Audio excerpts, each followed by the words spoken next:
Mr. Ministers, Mr. Governor, dear friends, I'm very happy to have this opportunity to be with you tonight here in this beautiful Thessaloniki and beautiful Greece because of the long friendship that do exist and partnership between our two countries, Greece and France. I'm happy also to have here the occasion of discussing the future of Europe and the future of this strategic region because of the many challenges we have to face together. Europe during the last decades has made many progress through crisis, whether it is the subprime crisis, the sovereign debt, the migrant crisis, or the pandemic. Facing these challenges, Europe has been able to become stronger. But with the Ukrainian war, we are confronted to a crisis of a much bigger dimension that forces us to show not only our unity, but also our strengths. Our legitimacy and our credibility on the international scene are at stake. So the key question is today, can Europe continue its bumpy progress from crisis to crisis, or is it in need of a complete overhaul of its model? The economic model is showing weaknesses. It is built around Germany as the industrial powerhouse of the Eurozone, achieving massive exports abroad and relying on a regional division of labor, mainly with Eastern Europe. This model was highly integrated to the globalization of the beginning of the 21st century, built on Chinese buyers, cheap Russian gas, and powerful brands in key sectors like car manufacturing. In the terms of The Economist, is Germany against the sick man of Europe? And let's be aware that when Germany catches a cold, the whole of Europe sneezes. The diplomatic model is also in question, a model in which security has been outsourced to NATO. This could work only if Europe and the US interests were aligned. That means when the main geopolitical rival of the US was the USSR. The choice today is between Europeanizing NATO or arming the EU. Last, the political model is more and more inadequate because it is based on relative consensus and compromise in a complex web of institutions that does not fit with the bipolarization of politics on the national level as well as on the EU level. 2024 will be a year of key elections for Europe, and it starts already next month in Poland with the high-stakes election, and the European Parliament election in the next spring may well create a more radical division between populists and liberals. Besides questioning our model, we must adapt to the new world order and correct some dangerous evolutions. First, the logic of confrontation between the US and China carries the risk of transforming itself in a broader confrontation between democratic and autocratic countries, and even more, between the West and the rest of the world. That is why the EU has a key responsibility in maintaining a balanced globalization. Second, the new world is rising.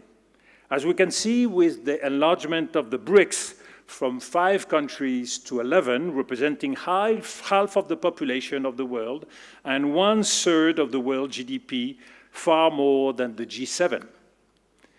Also, this group represents half of the world production of oil and gas. So we should be careful not to encourage a polarization of international relations. And if we want to stay in line with this new world, we should be able to address as a priority the concern of the Global South. Third, we must take into account the evolution of the United States, both the people and the government, if we don't want to be taken by surprise in the coming years, and more so in a time when the US administration will look more and more towards Asia. Among the many challenges the EU needs to find answers facing the continuous rise of populism and powerlessness of Europe. First, What role for Germany, representing 18% of the EU population and 1/4 of its GDP, having to review its economic model and strategic choices? What kind of leadership is she ready to accept? Second, what enlargement should we consider? Knowing that the tensions in the Western Balkans, as the situation of Ukraine, could delay the process for quite a long time, with the risk of discouraging part of the public opinion in those countries. At one point, the EU will have to choose between more complexity in case of rapid integration, more instability at our borders if we decide to delay the schedule, or more incomprehension from our own people if we build an inefficient, broader EU. Personally, I'm convinced we should respect two conditions. First, stick to the criteria decided in Copenhagen in 1993 and Thessaloniki in 2003 if we don't want to have bad surprises during the future ratification process with negative reaction coming from parliaments and people of Europe, like in 2005. Second, concerning the necessity of institutional reform, we should take every single step to encourage the feasibility of a multi-speed Europe and the possibility of extending the role of unanimity, which is imperative in a new EU with 35 members or even more. The third challenge is the immigration policy. There is still a long way to go to be able to assert European solidarity, even if the Pact on Migration and Asylum shows some progress with the solidarity mechanism.